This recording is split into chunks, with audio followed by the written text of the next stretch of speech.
We refer to the former Yugoslavia. What are the chances that in 20 years' time we'll be referring to the former European Union? Excellent question. Is it all going to fall apart? Well, you can say the same about the Soviet Union. Exactly. The question, in my view, is, you can do forecasts or you can say what you think is right.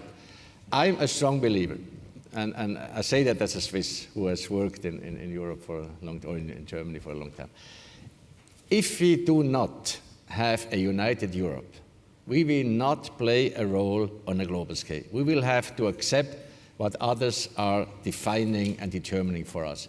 That cannot be the future of my children and grandchildren. That's why we have to do everything. And I must say, look at, in the last 5 or 6 years, I was on, I don't know how many panels and TV interviews, and everybody always said it's not going to work. And I could quote you the most prominent people in the world.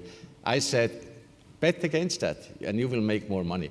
And I have to say, so far, we are muddling through, I admit, but we are muddling through quite successfully. That is a shocking admission that the best you can say to 300 million people is we are muddling through.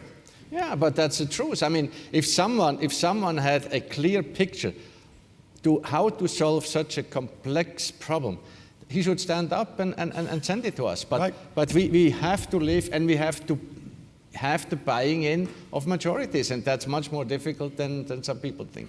So it's a political exercise as well.